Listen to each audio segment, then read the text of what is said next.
गिरिवरधारी जय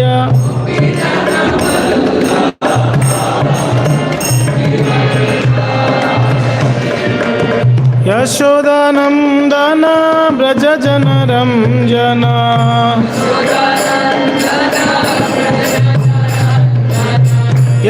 यशोदानंदन ब्रज जन रंजन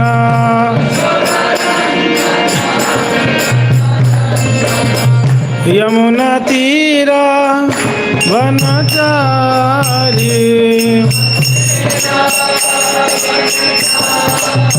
यमुना तीरा वनचारी जय राधा माधव कुंज बिहारी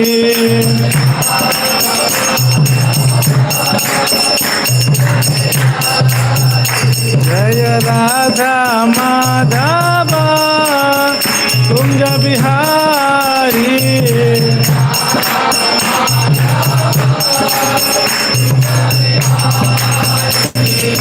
प्रभुपाद प्रभुपाद प्रभुपाद जय जय प्रभुपाद जय जय प्रभुपाद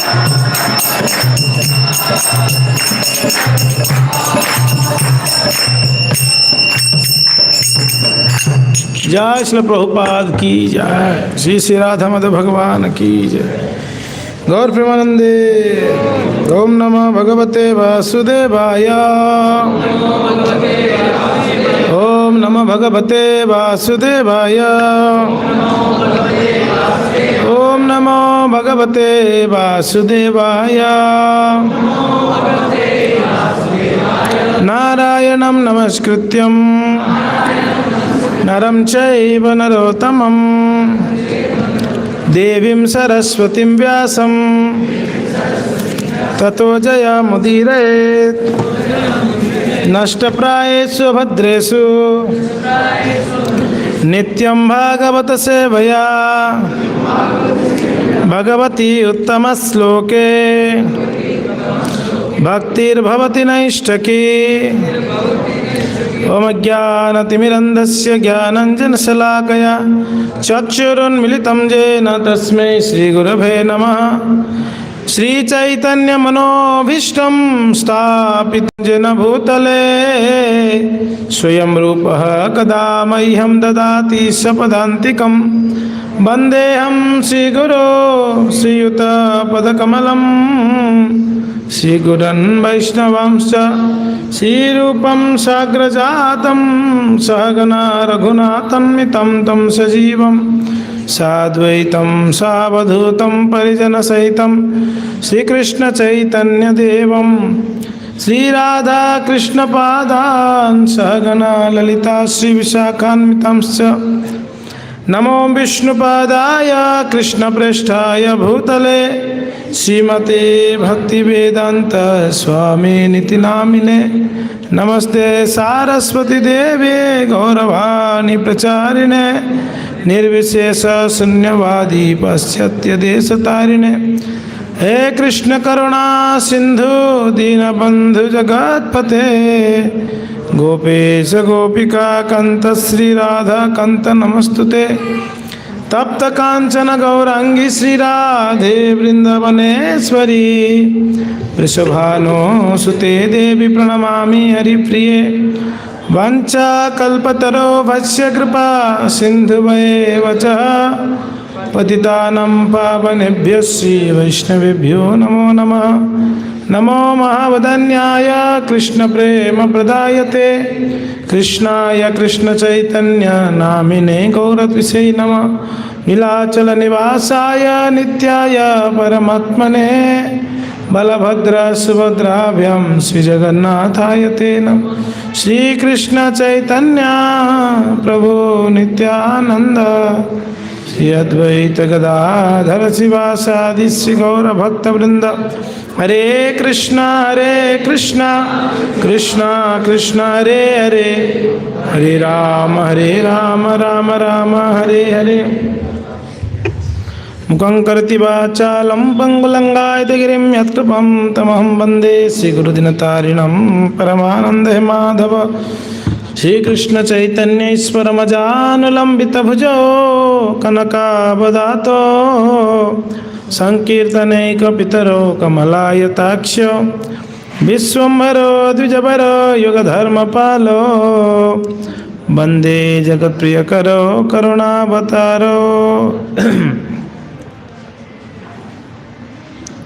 हरे कृष्णा। तो आप सभी को स्वागत है रविवार ये प्रतिभोज कार्यक्रम में। प्रभु बोलो प्रसाद पहुंचाना गांधी पार्क में हरिला माता से बात करना। तो श्रीमद् भागवत के 11वां स्कंद की 9वां अध्याय के एक बहुत सुंदर श्लोक है 29 नंबर। उस श्लोक ऐसा है, लब्ध्वा सुदुर्लभमदं बहुसभ्यमान भान्त्वे मानुष्यमर्थम मनित्यम महिपः धीरः तूर्णम यतेन पदने भृत्ययाभ निःश्रेयसाय विषयः खलु सर्वतः स्यात्। इस श्लोक में कहते हैं, अनेकों अनेकों जन्मों के बाद, जन्म मृत्यु के पश्चात ये दुर्लभ मानव जीवन मिलती है, जो अत्यंत जो अनित्य होने पर भी मनुष्य को सर्वोच्च सिद्धि प्राप्त करने का अवसर प्रदान करता है। इसलिए धीर यानी धीर व्यक्ति को तब तक चरम जीवन सिद्धि के लिए शीघ्र प्रयत्न कर देना चाहिए जब तक उसका मरणशील शरीर क्षय होकर मर ना जाए। हाँ, इंद्रिय तृप्ति तो सबसे गर्हित योनि में भी प्राप्त है, किंतु कृष्ण भावनामृत मनुष्य को ही प्राप्त हो सकती है।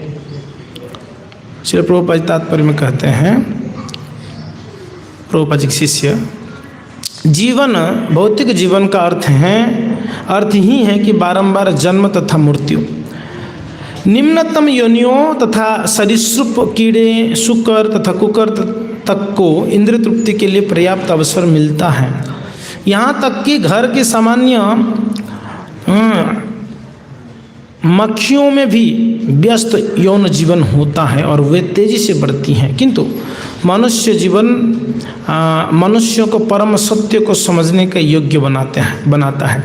अतएव वह गंभीर उत्तरदायित्व से पूर्ण है। क्योंकि मूल्यवान मानव जीवन शाश्वत नहीं है, अतएव सर्वोच्च सिद्धि अर्थात कृष्ण भावनामृत पाने के लिए हमें आवश्यक काम करनी चाहिए। मृत्यु आने के पूर्व हमें अपने असली स्वार्थ का गंभीरतापूर्वक अनुशीलन करना चाहिए। तो बहुत ही महत्वपूर्ण श्लोक हैं। यहाँ पर बतलाया जा रहा है कि जो मनुष्य देह है, मनुष्य शरीर है, ये बहुत ही दुर्लभता से प्राप्त होती है। वैसे 84 लाख योनि होते हैं, उसमें मनुष्य बहुत अल्प है, बहुत कम है मनुष्य योनि। 84 लाख में सिर्फ 4 लाख प्रकार के मनुष्य होते हैं। तो कितना दुर्लभ है ना। जल में 9 लाख है, कृमियाँ 11 लाख है, 20 लाख प्रकार के पशु पक्षियाँ हैं, इत्यादि इत्यादि अनेकों वर्णन है।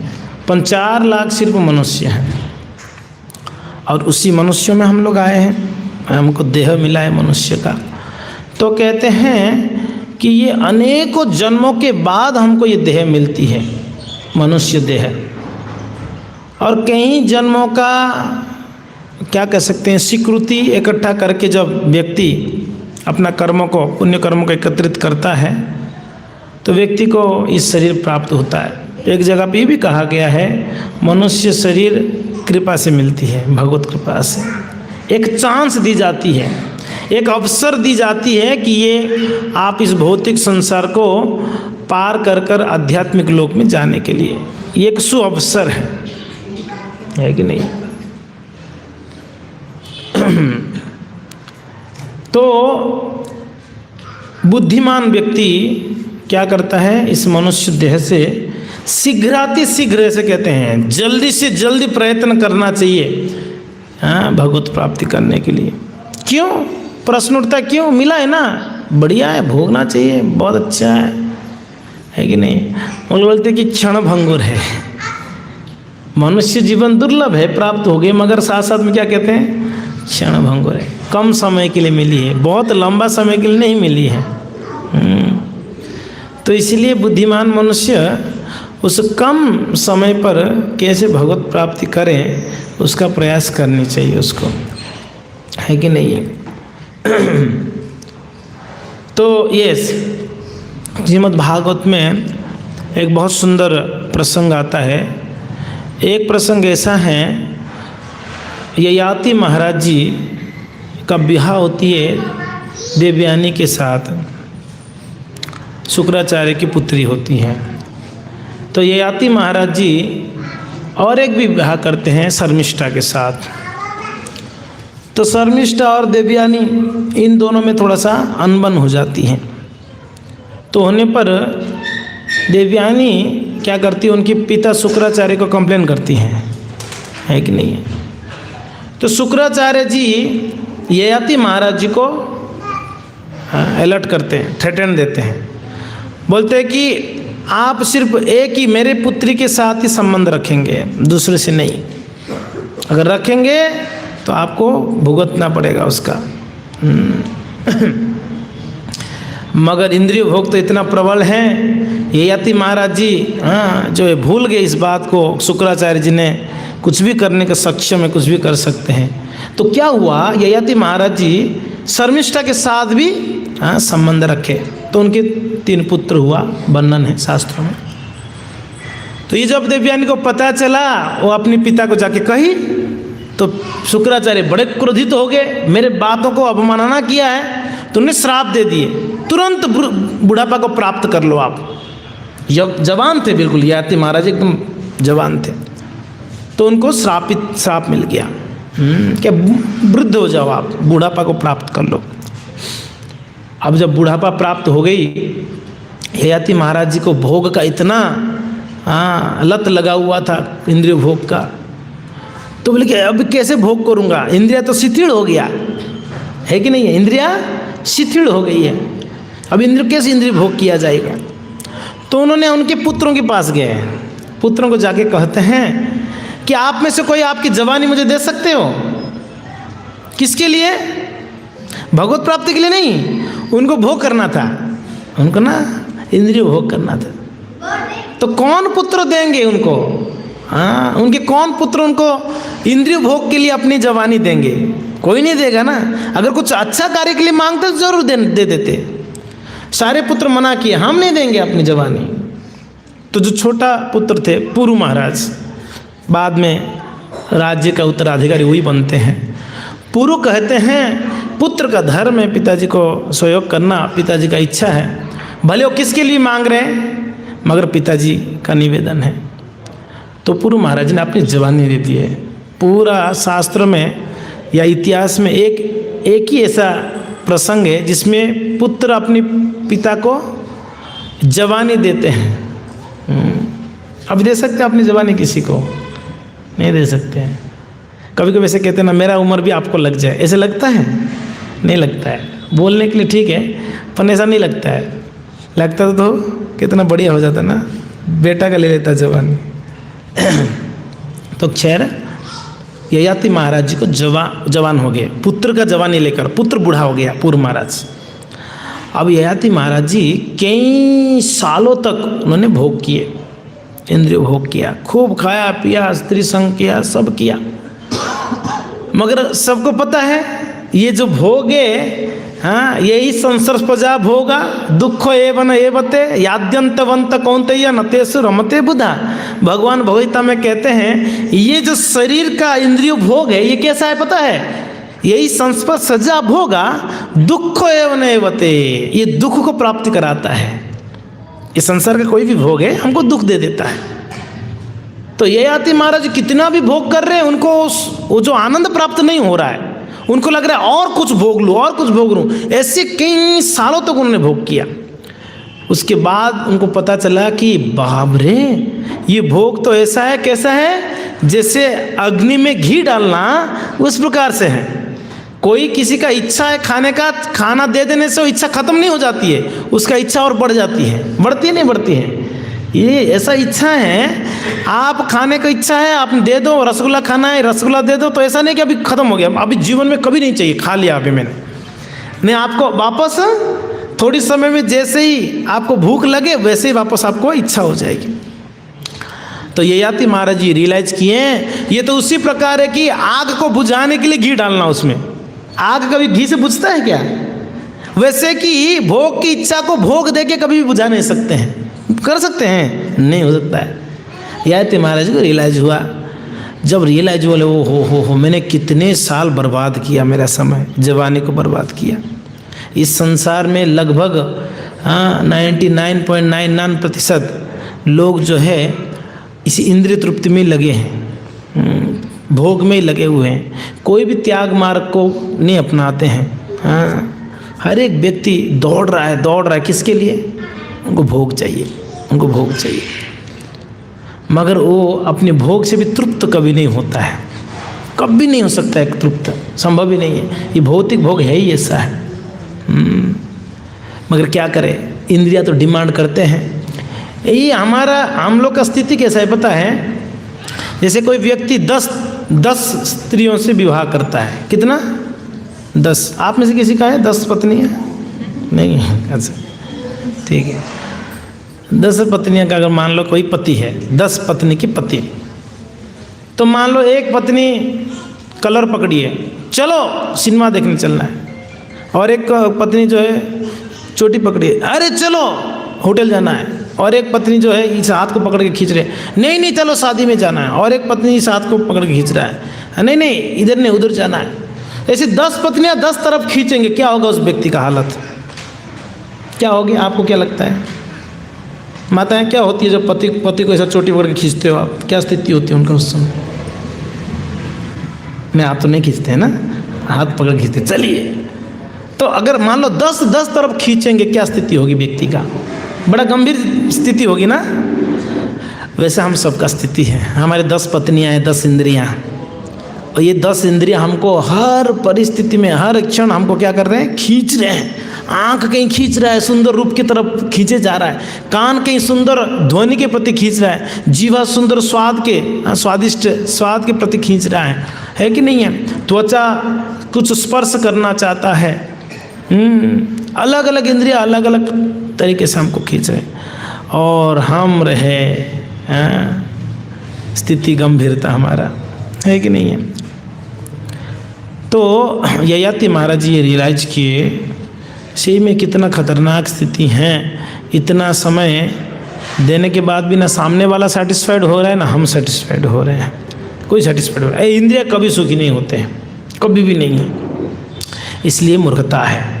तो अंततः गत्वा ययाति महाराज जी अपने पुत्र को वापस जवानी दे देते हैं।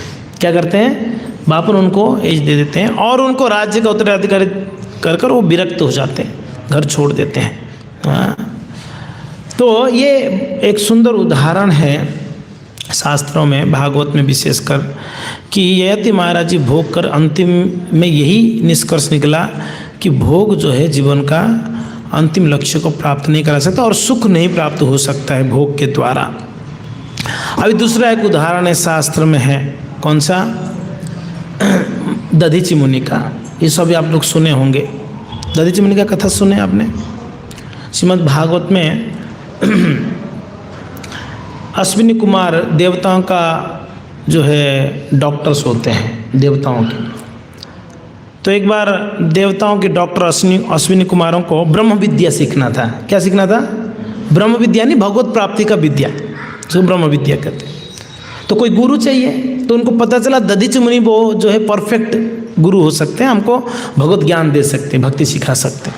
तो लोग जो है दधीचि मुनि के पास आके कहे कि हमको जो है ब्रह्म विद्या सीखनी है। दधीचि मुनि ठीक है। अब साधु को जाके कोई बोले हमको भक्ति सीखना है तो मना थोड़ी ना करें, सिखाएंगे।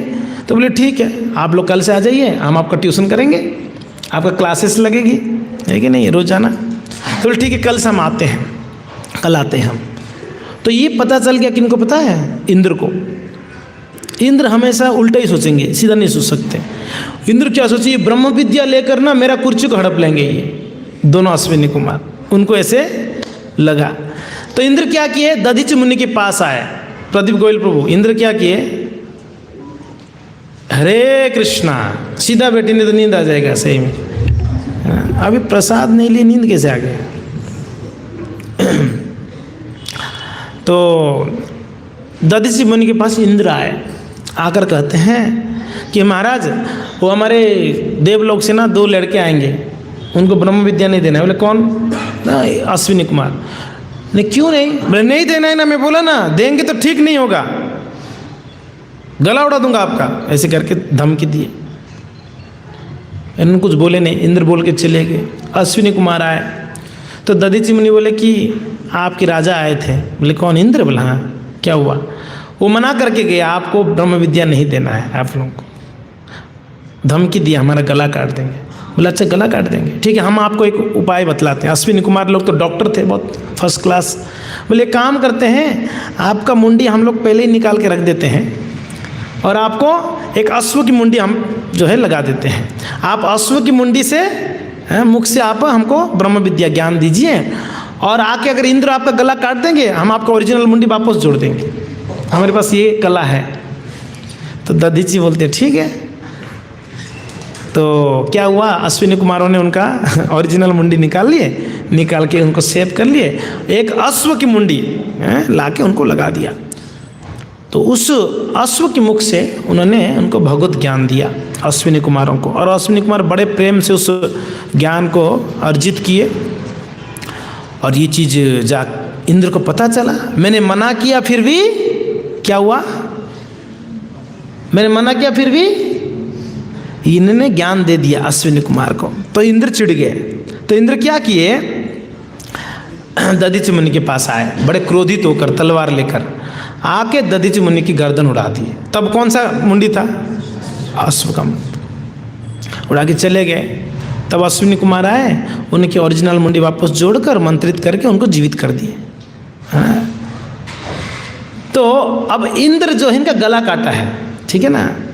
तो अश्विनी कुमार लोग को ब्रह्म विद्या मिल गया। दधीचि मुनि वो प्रसंग भूल गए कि इंद्र ने मेरा गला काटा कर। तो ये प्रसंग, इसके आगे भी है प्रसंग, पर इस प्रसंग से हमको पता चलता है कि इंद्र अपने पोस्ट के प्रति कितना आसक्त था ये व्यक्ति, है ना, बड़ा खतरनाक आसक्त था। कोई भक्ति सीखे तो भी इनको डर लगता था कि भक्ति के बल से कहीं मेरा पोस्ट ना ले जाए। तो हुआ कि आगे जाके एक बहुत भयंकर राक्षस उत्पन्न हुए जिनका नाम था वृत्रासुर। तो वृत्रासुर को मारना बड़ा मुश्किल था, बड़ा भयंकर राक्षस थे।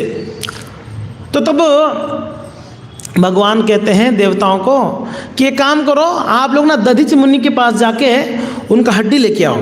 क्या लेके आओ? उनकी रीढ़ की हड्डी लाओगे ना, उसमें वज्र बन सकता है, उस वज्र से ये वृत्रासुर मर जाएंगे। और इंद्र सोचो अभी कैसे जाए, मैं तो इनका गला कटा था, मैं तो दुश्मनी है ना मोड़ लिया हूँ। अब मैं कैसे जाके बोलूँगा कि आपकी हड्डी चाहिए? और कैसे देगा कोई व्यक्ति अपना हड्डी? कोई देगा? वैसे नहीं देगा। पर इंद्र को ये चीज़ कन्फर्म था, क्या? दधीचि मुनि साधु है और साधु अपने शरीर के प्रति आसक्त नहीं होते हैं। ये इंद्र को ये कन्फर्म था, ये पता था। तो इंद्र आए दधीचि मुनि के पास, आकर उनको कहते हैं कि हे महाराज, हमें आपका हड्डी चाहिए। किसका? आपकी हड्डी, यानी आप मर जाओ। क्या बोल रहे हैं? आप मर जाओ। तब दधीचि मुनि कहते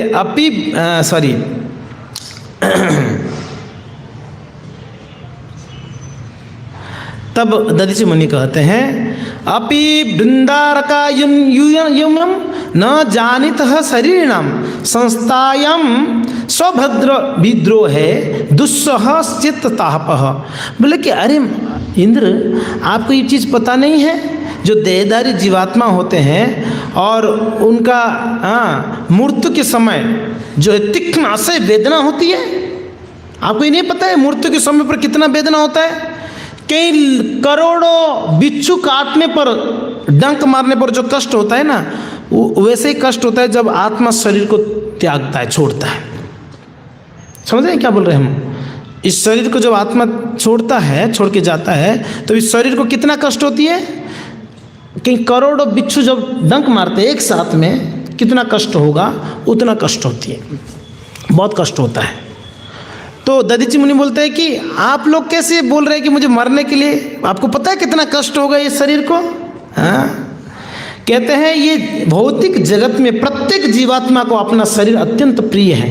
अपने शरीर को अक्षुण्ण बनाए रखने के लिए कितना संघर्ष करते हैं व्यक्ति, है कि नहीं है? इस शरीर को बनाए रखने के लिए कितना मेहनत करते हैं लोग, करते नहीं करते हैं? अच्छा सुंदर रखने के लिए, जवान रखने के लिए कहीं कहीं चीज़ जो है इस्तेमाल करते हैं। जरूर है जवानी नहीं रह पाते हैं, कितना भी छुपाने से छुपता है। आप कितना भी बाल काला करते रहो, एक दिन तो आपको पता ही चल जाएगा ना बुढ़ाए करके। अगर बाल काला करते रहो तो ये झुरझुरी हो जाएगी, है ना, या आँख में चश्मा लग जाए, कुछ ऐसे बुढ़ापा का लक्षण तो दिख ही जाता है। तो कहते हैं दधीचि मुनि कि लोग कितना प्रयास करते हैं अपने जो है बुढ़ापा को छुपाने के लिए, मृत्यु से बचने के लिए, मगर बताइए इंद्र क्या कोई बच पाता है? मगर शरीर छोड़ने के लिए आप कहते हो, इस शरीर कैसे छोड़ा जाए एकदम? कौन दे देगा अपना शरीर? किसी अन्य को दे सकता है? ऐसा कौन है जो अपना शरीर किसी अन्य को दान देना चाहेगा? भले ही भगवान विष्णु क्यों ना मांगे। क्या कह रहे हैं? अगर भगवान आके भी मांगे आप दोगे शरीर अपना? कोई नहीं देना चाहेगा। तो मैं कैसे अपना शरीर दूंगा? तब देवताओं ने कहते हैं, विशेष कर इंद्र कहते हैं, क्या कहते हैं? कहते हैं कि हे महाराज, आप जैसे पवित्र तथा प्रशंसनीय कार्य करने वाले पुरुष सभी व्यक्तियों पर दयालु होते हैं, और ऐसे पवित्र आत्माएं परोपकार के लिए क्या नहीं दे सकते हैं? सब कुछ दे सकते हैं, शरीर भी दे सकते हैं। उनको काम है ना, अभी देवताओं को तो काम पड़ा है, उनको चाहिए उनका हड्डी, नहीं तो पुत्रासुर हावी हुआ है। तो उन्होंने दधीचि को बोलते, खैर दधीचि को क्या पता नहीं था क्या? दधीचि को पता था कि नहीं पता था? पता था ना, फिर भी दधीचि ऐसे क्यों प्रश्न कर रहे हैं, कौन देगा शरीर? दधीचि ना बोले कि शरीर तो देना ही है, क्योंकि ना ये शरीर तो ऐसे ही क्षणभंगुर है, तो किसी काम में लग रहा है तो अच्छी बात है। ये शरीर अगर शरीर छूट जाएगा, शरीर का क्या काम आएगा? इस शरीर का कोई काम आता है? क्या काम आता है? हाँ जी, आपके शरीर का क्या काम आता है? कुछ काम आएगा? नहीं। क्या करेंगे? जला देंगे, दफना देंगे, फेंक देंगे, और कोई काम आएगा इस शरीर का? इस शरीर का कोई पार्ट भी काम नहीं आती है। एकदम अचानक से हो सकता है कुछ ऑर्गन से शायद दे देते हैं, नहीं तो इस शरीर थोड़ी समय के बाद सड़ने लगता है, कोई काम का नहीं होता। तो दधीचि मुनि विचार कर रहे हैं, अब मैं शरीर देना तो है, पक्की बात है, पर शरीर छोड़ते छोड़ते कुछ तो ज्ञान ले लें। देवता लोग आए तो इनसे कुछ ज्ञान ले लिया जाए।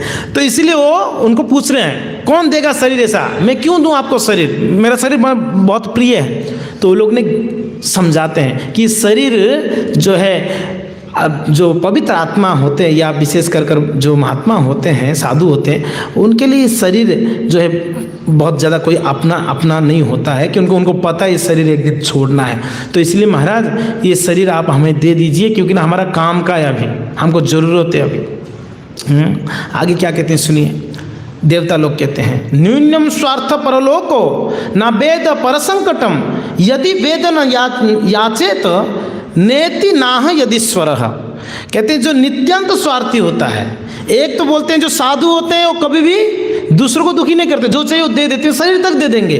मगर जो स्वार्थी होता है इस संसार में, वो अन्यों को पीड़ा को सोचे बिना उसकी कुछ याचना करते हैं, किंतु यदि याचक दाता की कठिनाई को समझ पाएगा तो जरूर जो मांगा वो दे देता है, नहीं तो स्वार्थी व्यक्ति नहीं देता है कि नहीं है? इसी प्रकार जो दान दे सकता है वो याचक की कठिनाई नहीं समझता, अन्यथा जो कुछ भी वो मांगे वो उसे देने से झिझकता रहता है। और जो सच में दयालु है वो झिझकता नहीं है, जो स्वार्थी वो झिझकता रहता है देने के लिए। तो महाराज आप तो जो है महात्मा हैं, इसके लिए आप इस शरीर को दे दीजिए। तब दधीचि मुनि जब सुनते हैं तो बड़े प्रसन्न होते हैं, चलो देवता लोग ने कुछ ज्ञान दिए हैं, इसलिए जब अवसर मिलता है साधुओं से ज्ञान ले लेना चाहिए। अब दधीचि मुनि साधु थे, फिर भी देवताओं से कुछ ज्ञान ले रहे हैं। जहाँ अच्छा सुनने को सीखने को मिलता ले लेनी चाहिए। क्या पता वो अवसर मिलेगा नहीं मिलेगा, क्या पता वो संग मिलेगा नहीं मिलेगा, है कि नहीं है? यस। तो अब दधीचि को जब कहते हैं तो दधीचि कहते हैं, धर्मम वह श्रोतु कामेन यूयम ते है प्रत्युदाहृतः एस वह प्रियमात्मानम त्यज्यंतम सज्जजात्महम। कहते हैं मैंने तुम लोगों से धर्म की बातें सुनने के लिए ही मैंने इस शरीर को मांगने पर दिया नहीं मैंने। वो कह दिए खुला, मैं आपसे सुनना चाह रहा था धर्म की बात, इसलिए मैंने नहीं दिया। अब यद्यपि मुझे अपना शरीर अत्यंत प्रिय है, किसको प्रिय नहीं है, सबको प्रिय है, मगर साधु को भी प्रिय है, क्योंकि यही शरीर से भगवत प्राप्ति होता है, इसी शरीर से भगवत प्राप्ति होती है। हमने अभी वो श्लोक पढ़ा ना, 11वें स्कंद का 9वां अध्याय का 29 नंबर श्लोक। क्या कहते हैं? ये शरीर बहुत महत्वपूर्ण है हमारे लिए। क्यों? इसी शरीर से भगवत प्राप्ति होगी। इस शरीर को ही हम भगवान की सेवा में लाके भगवत प्राप्ति कर सकते हैं। ये शरीर आपको नरक ले जाएगा, ये शरीर आपको भगवान के धाम तक ले जा सकता है। ये हमारे हाथ में चुनाव, किसको क्या चुनना है आपको। अगर भोग में प्रवृत्ति होंगे तो नरक तक जाएंगे, अगर इस शरीर को भगवान की सेवा में लगाएंगे कहाँ तक जा सकते हैं? प्रभु के पास जा सकते हैं, भगवान के धाम जा सकते हैं। तो शरीर कितनी महत्वपूर्ण है, बहुत ज़्यादा महत्वपूर्ण है। मगर इस शरीर को सिर्फ सुख ही देने के लिए प्रयास करना, बोलते ना अरे ध्यान रखना, ध्यान, सिर्फ शरीर को ध्यान रखते रहो तो क्या होगा? थोड़ा आत्मा का भी ध्यान रखना चाहिए। ये शरीर के द्वारा आत्मा कल्याण हो सकता है, समझ रहे ना मेरे पास?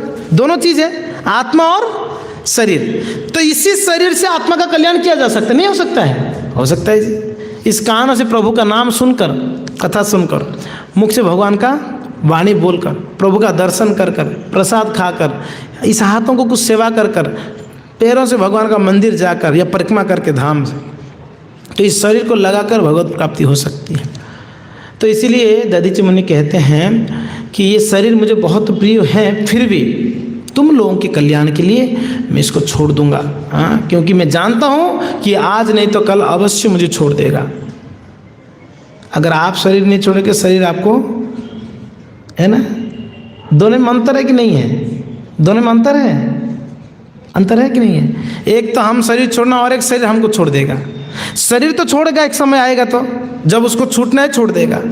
उससे पहले शरीर को छोड़ देना चाहिए। कैसा? जहर पीकर, आत्महत्या कर कर, कैसे?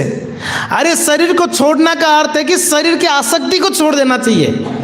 क्या कह रहे हैं? दधीचि कहते हैं अगर मैं नहीं छोड़ूंगा तो मुझे छोड़ देगा शरीर, तो इसलिए मैं ही छोड़ देता हूं शरीर को।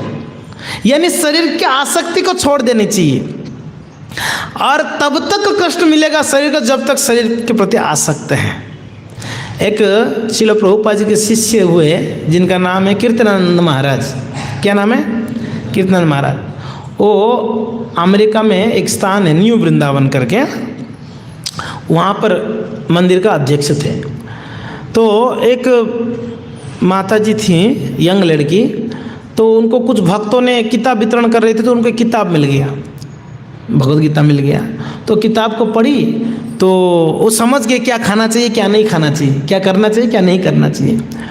तो ये क्या करी, घर पे उनकी मदर फादर दोनों, माँ पिताजी जो है वो ड्रिंक्स करते हैं, है ना, दारू पीते हैं, मांस खाते हैं, पर ये नहीं खाते क्योंकि ना वो गीता पढ़ ली, प्रभुपाद जी का वहाँ गीता पढ़ ली तो समझ गई थी।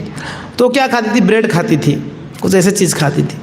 तो उनके पिताजी माताजी बड़े चिढ़ रहे थे, ये क्या कर रही है तू, ये क्यों नहीं खा रही, ड्रिंक क्यों नहीं करती है, मांस नहीं खाती। तो बड़ा परेशान हो रही वो माता जी, वो लड़की घर छोड़ के मंदिर आ गई। क्या आ गई? मंदिर आ गई। तो उस समय की बात है, कोई भक्त उतना नहीं हुआ करते, तो कोई आके बोले हम सेवा करेंगे। हाँ सेवा करिए, आप बर्तन धोइए, आप यहाँ झाड़ू मारिए, मंदिर में आप बैठ के जप करिए। तो उनको सेवा में लगाया गया। तो उनके पिताजी को पता चला कि वो इस्कॉन मंदिर गई है। तो उनके पिताजी बहुत बड़े डॉन थे वहाँ के, दादा। तो क्या किए उन्होंने, कई सारे डॉन्स को या डाकुओं को, बदमाशों को लेके आए मंदिर में। लेके आके जब आए तो उनकी बेटी वहाँ से भाग गई थी, वहाँ से छुप के चले गई। तो उस समय कीर्तनानंद महाराज वहाँ पर थे और भी कुछ भक्त थे। तो उन्होंने क्या किया, उन्होंने मंदिर को पूरा बिखार दिए, सामान को तोड़ दिए। कहाँ गए हमारे बेटी, बताइए, हमारे बेटी को आप लोगों ने जो है किडनैप कर लिया है। तो बोले नहीं हमने नहीं किडनैप किए हैं, आपकी बेटी आई थी मगर अभी कहाँ गई पता नहीं। बोले नहीं, वो बहुत जो है चिल्ला रहे थे, गाली दे रहे थे। और बाद में बोले प्रेसिडेंट कौन है, तो कीर्तनानंद महाराज जी थे, उनको पकड़ लिए, बोले इनको मारते हैं चलो। तो क्या किया, उनको बहुत मारे कीर्तनानंद महाराज जी को। तो कीर्तनानंद महाराज जी कहते हैं ठीक है मारिए, आप मेरा शरीर को मार सकते हो, आत्मा को थोड़ी मार सकते। क्या बोल रहे हो आप? मेरे शरीर को मार सकते, मेरे आत्मा को आप कुछ नहीं कर सकते हो। आत्मा नैनम चिंदंती शस्त्राणी नैनम दहति पावक ना चैलम कहते क्लेश अंतप ना सोचो मारुत। ये आत्मा को कोई मार नहीं सकता है, ना इसको काट सकते हो, ना पानी में भिगा सकते हो, ना जला सकते हो, नहीं कर सकते हो। तो कह रहे थे इसे, तो बाद में क्या किया उन लोगों ने, उनको मार मार करना एक थोड़ा मंदिर से दूर लेके गए। हाँ, लेके उनको बोले चलो खोदो, आपकी समाधि खुद आप ही खोदो। तो उनने क्या किए, उनने खड्डा खोद रहे थे। हाँ, कीर्तनानंद महाराज बोले चलो खोदो, आपको हम गाड़ देंगे यहाँ पर। तो बोले हाँ आप मेरा शरीर को गाड़ सकते हो, मुझे थोड़ी गाड़ सकते हो। बार बार वही कह रहे थे। यानी वो कितना अपने आत्मा के स्तर पे जी रहे थे वो भक्त, है कि नहीं है। हम लोग ऐसे होता तो 2 तमाचा में बता देते आपकी बेटी कहाँ है, वहाँ पर है, चले जाओ, है ना। पर वो कह रहे थे कि मैं शरीर नहीं हूँ, मैं आत्मा हूँ। तो कहने के तात्पर्य कि हमको शरीर पहले छोड़ देना चाहिए। शरीर छूटने से पहले, अगर नहीं छोड़ोगे तो शरीर जब छूटेगा बड़ा कष्ट होगा। क्या होगा, बहुत कष्ट होगा। तो कैसे होगा ये, प्रैक्टिकली कैसे संभव है कि हम शरीर के प्रति आसक्ति को छोड़ दें, कैसे संभव है, कौन बताएगा आप में से, शरीर की आसक्ति को कैसे छोड़ें। अच्छा, ये शरीर की आसक्ति की वजह से बाकी सारे आसक्तियाँ, ध्यान रखना, ये शरीर के प्रति आसक्ति है, ये मैं ये शरीर हूँ, इसके लिए मेरे शरीर से उत्पन्न मेरे पत्नी है, मेरे साथ में मेरे बच्चे हैं, या मेरा पति है, मेरे घर है क्योंकि ना मैंने बनाया, ये शरीर से रिलेटेड है, ये गाड़ी मेरा है, ये राज्य मेरा है, ये सारा आसक्ति शरीर की वजह से है। अगर शरीर की आसक्ति छूटा तो बाकी सारा आसक्ति अपने आप छूट जाएगी। पर कितने लोग चाहते हैं आसक्ति छोड़ना? सबसे बड़ा प्रश्न तो कौन कौन चाहता है कि ये आसक्ति छोड़े। एक बार हम बॉम्बे में एक जगह कीर्तन करने गए थे, तो एक माता जी बोले कि आनंद आ गया, मज़ा आ गया, आनंद आ गया, क्या कीर्तन हुआ। हाँ, बड़ा खुशी होके कह रही थी। हाँ, मैं तो पूरा खो गई थी, ऐसे बोली। तो हमारे एक भक्त थे, बोले कि आप मंदिर आइए और खो जाएंगे, सब भूल जाएंगे आप। बोले फिर तो मुझे नहीं आना है, सब भूलना पड़ेगा मुझे। वो डर गई, बोले हम नहीं आएंगे। कि चाहते कितने लोग हैं कि सच में शरीर की आसक्ति से हम लोग जो है ऊपर उठे। हाँ जी, कोई चाहता है आप में से, कोई चाहते हैं कि भाई शरीर की आसक्ति को छोड़े? कौन चाहते हैं? एक भी नहीं चाहते है ना, कोई नहीं चाहते हो ना, कोई भी नहीं चाहते हो सच में। हे भगवान, सही में नहीं चाहते हो कोई शरीर की आसक्ति को छोड़ना? 4-5 लोग तो चाहते हैं, ठीक है। तो कैसे छूटे? आप लोगों के लिए तो कोई है ही नहीं, आप लोग छोड़ना ही नहीं चाहते, तो क्या जो चाहते हैं उनके लिए कुछ बात किया जा सकता है। तो कैसे छोड़े शरीर की आसक्ति को? सबसे ये जो संसार में जितनी कष्ट है ना, ये सब की जड़ ये है। कौन सा है? ये शरीर है, सबका जड़ है। इसको समझना जरूरी है। तो कैसे छूट सकता है शरीर की आसक्ति? कौन बताएगा? कोई प्रभु जी में से बताओ, शरीर की आसक्ति को कैसे छोड़ा जाए? दारू पी के, दारू पियेंगे तो भूल जाएंगे हम शरीर ही नहीं आत्मा है, भूले। कैसे आई सब कैसे छूटा जाए? हाँ प्रभु जी, कैसे? मन को एकाग्र करके, मन एकाग्र होगा तो शरीर की आसक्ति छूट जाएगी। ओके, और कोई? भगवान में लगा के, भगवान की सेवा में लगा के। ओके जी, माला जप कर कर। ओके, आयुष प्रभु, सारे इंद्रियों को भगवान की सेवा में लगाकर, ठीक है जी। और कोई उत्तर है आप लोगों के पास इसके अलावा? हाँ जी, और कोई उत्तर है? नहीं है? हाँ विपुल प्रभु, क्या हो सकता है? और भगवान के प्रति आसक्ति को बढ़ाकर, ठीक है। और कोई? संसार के प्रति विरक्ति हो जाने से भगवान के प्रति आसक्ति होगा। वही कैसे होगा? वही तो प्रश्न है, कैसे जो करेंगे? संसार के प्रति विरक्ति तो नहीं हो रहा है। तो हाँ बहुत बताइए, गौर रायपुर। आध्यात्मिक ज्ञान से, ओके वेरी गुड, बहुत अच्छा, ठीक है। तो हाँ जी, और कुछ? वही आध्यात्मिक ज्ञान से, है ना, सही गलत को जानना, बहुत अच्छा। तो यस, बहुत अच्छा उपाय बतलाया है। पर यस, इसमें सबसे महत्वपूर्ण बात है, पहले ज्ञान देन विज्ञान। क्या क्या? पहले ज्ञान देन विज्ञान। तो विज्ञान क्या बोला है, आयुष प्रभु ने बोले कि हमारे सारे इंद्रियों को भगवान के सेवा में लगाना, ये विज्ञान हो। मगर ये ज्ञान भी होना चाहिए, ये सारे इंद्रियों से भगवान का सेवा करने से आसक्ति छोटी, वो ज्ञान होना चाहिए। तो शास्त्रों के अध्ययन, कथा के श्रवण के द्वारा ज्ञान होगी कि ये शरीर एक्चुअली किसके लिए दिया गया है, भगवत प्राप्ति के लिए दिया गया है, इसको भोग के लिए नहीं दिया गया है। तो ये ज्ञान हो जाएगी। तो विज्ञान क्या होगा, ठीक है, अभी धीरे धीरे सारे इंद्रियों को क्या करना है, क्योंकि ना इंद्रिय इस संसार में भोगना चाहते हैं इसलिए परेशान है, इनको क्या कहाँ पर लगा देना है, भगवान की सेवा में लगा देना है। तो क्या होगा, धीरे धीरे ये शरीर की आसक्ति से हम छूट जाएगा, है कि नहीं। इसी पत्नी के प्रति आसक्ति, क्या करना है, पत्नी को मंदिर में सेवा में लगा दो। आप जाइए मंदिर में झाड़ू मार के आइए डेली, तो क्या भाव होगा कि ये भगवान की है, मेरे नहीं है। क्या भाव होगा, ये भगवान की है। बच्चे हैं उनको भगवान की सेवा में लगा दीजिए।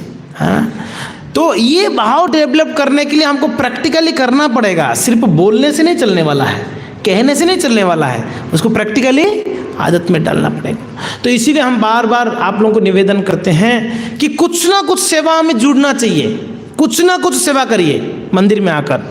छोटा बड़ा कुछ नहीं होता है, मगर कुछ ना कुछ सेवा करिए। कोई प्रसाद का पुरस्कार करिए, कोई दरियों को उठा दीजिए, कोई दरी को बिछा दीजिए, कोई बर्तनों को साफ कर दीजिए, कोई मंदिर को झाड़ू मार दीजिए, है ना। कुछ तो सेवा करना चाहिए, सभी एक का कुछ ना कुछ सेवा होनी चाहिए। तो अब देखेंगे धीरे धीरे क्या होगा, हमको रियलाइज होगा कि सच में आनंद तो किस में है, कृष्ण की सेवा में है, ये इंद्रियों की सेवा में बिल्कुल नहीं है कि नहीं है। तो इसलिए आचार्य कहते हैं कि हमें गोस्वामी बननी है। क्या बननी है, गोस्वामी नहीं, इंद्रियों के स्वामी। इंद्रियों के स्वामी कैसे बनेंगे, इंद्रियों को कृष्ण की सेवा में लगाकर। क्योंकि ना इंद्रियों का मालिक कौन है, ऋषिकेश। कौन है, इस का कृष्ण है। तो ऋषिकेश का सेवा करेंगे अपने इंद्रियों के माध्यम से। तो ये जानकारी हमको शास्त्रों में प्राप्त होता है कि ये इंद्रियां कभी भी तुष्ट नहीं होंगे उनको जब तक कृष्ण के सेवा में नहीं लगाएंगे। हाँ, और उसको लगाकर भगवत प्राप्ति किया जा सकता है। तो दधीचि मुनि के इस प्रसंग में हम देखते हैं, दधीचि मुनि कहते हैं कि ये शरीर तो एक दिन छूटने वाला है, तो उससे अच्छा किसी काम में लग जाए ये शरीर, है कि नहीं है। तो इसलिए क्या करते हैं, दधीचि मुनि भगवान को स्मरण करते हुए शरीर को छोड़ देते हैं। तो हमें मृत्यु आने से पहले ही क्या कर लेना चाहिए, इस शरीर के प्रति आसक्ति को काट लेनी चाहिए, है कि नहीं है। तो उसका प्रयास करना चाहिए रोजाना। क्या करना चाहिए, आत्मा के स्तर पे जीने का कला सीखिए।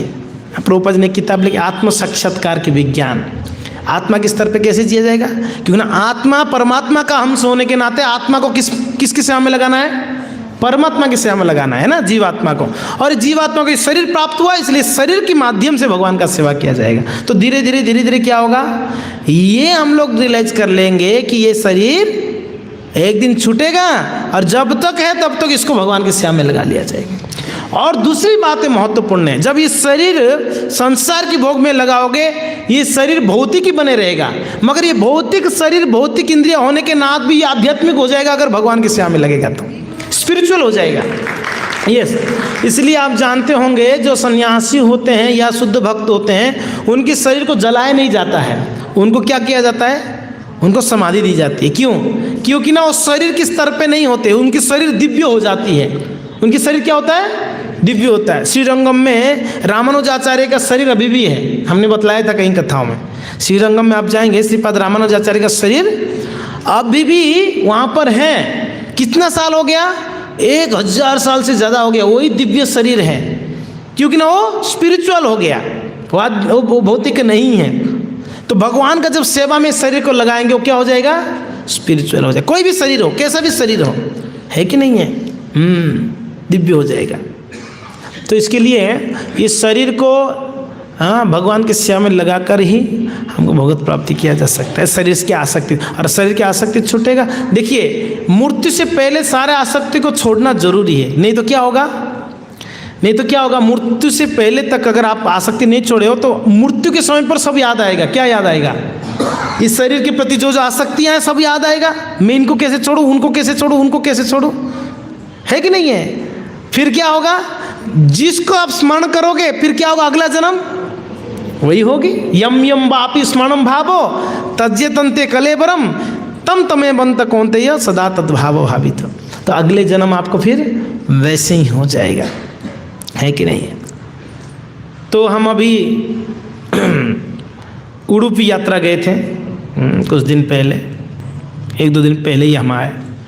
तो वहाँ पर एक भक्त हुए जिनका नाम था राघवेंद्र तीर्थ, राघवेंद्र स्वामी। तो ऐसे एक महात्मा हैं, वो शरीर से तो नहीं है, उनका समाधि दी गई है अभी, मगर वो अभी भी उपस्थित हैं।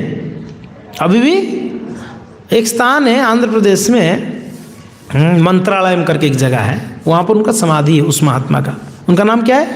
राघवेंद्र तीर्थ है। उस बाद में सन्यास हो गए थे, पहले गृहस्थ थे। तो एक बार एक किसी अंग्रेज आए थे और उनका जो आश्रम था वो भी गवर्नमेंट के अंडर लेने के लिए आए थे, उनकी मठ को। तो आश्रम में एक व्यक्ति उनको मिले, बोले कि नहीं नहीं, ये तो बहुत अच्छा सेवा पूजा हो रहा है यहाँ पर ठाकुर जी का, साधु का, भक्तों का, तो इसको आप गवर्नमेंट में क्यों डालोगे, सेवा पूजा बंद हो जाएगी। तो उनको कन्विंस कर लिया उन्होंने बात करके, तो कन्विंस हो गया, ठीक है कोई बात नहीं, मठ को नहीं लेंगे हम इसमें किसमें, गवर्नमेंट के अंडर, बाकी सारा एरिया गवर्नमेंट के अंडर जाएगा। तो कन्विंस होके निकल रहे थे वो व्यक्ति, गवर्नमेंट का व्यक्ति। तो कोई और शिष्य मिले, तो बोले कि हाँ सर पधारिए पधारिए। बोले कि नहीं मेरा बात हो गया। बोले किन से बात किया आपने? बोले एक व्यक्ति से बात किए, मैं कन्विंस हो गया आपका मठ जो है हम लेंगे नहीं गवर्नमेंट के अंडर। किन से बात हुआ?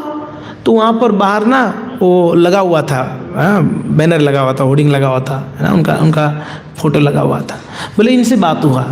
बोले ये तो मर के कई समय हो गया इस शरीर छोड़ के, ये तो कब से शरीर छोड़े, उनका समाधि दिया गया। बोले नहीं इन्हीं से तो बात हुआ अभी बैठकर, यही तो मुझे कन्विंस किए। तो यानी अभी भी वो वहाँ पर उपस्थित है, उनको समाधि दी गई फिर भी उपस्थित है। तो वैसे ही रामानुजाचार्य का समाधि जब दी गया था तो तीसरा दिन वो जो है ऊपर आके बैठ गए थे, उस समाधि के ऊपर आके बैठ गए थे। ये अद्भुत है। तो मैं ये कह रहा हूँ कि इसी देह से हम लोग भगवत प्राप्ति कर सकते हैं, मगर अगर इसी शरीर को भोग में लगाएंगे तो सच में हम लोग जीवन में ऐसे तो कुछ हासिल नहीं होगा, जो भी हासिल किया वो सब खत्म हो जाएगा शरीर के साथ, और शरीर अगले जीवन हमारे लिए बड़ा खतरा होगा, है कि नहीं, बहुत बड़ा खतरा होगा। तो इसलिए खतरा ना मोड़े, इस शरीर को क्या भगवान की सेवा में लगाएं। तो ये शास्त्रों में 2 उदाहरण को आप स्मरण कर सकते हैं। एक ययाति महाराज जी खूब भोग किए, अंत में उनको पता चल गया कि ये भोग के लिए नहीं है, इसे तृप्त नहीं होंगे। और एक तरफ इस शरीर को दधीची महाराज जी ने, उन्होंने क्या किया, देवताओं को दान में दे दिया, ले जाओ क्योंकि ना एक दिन ये शरीर छूट जाएगी मेरा। तो भगवत प्राप्ति हो गई दधीची मुनि का, है कि नहीं है।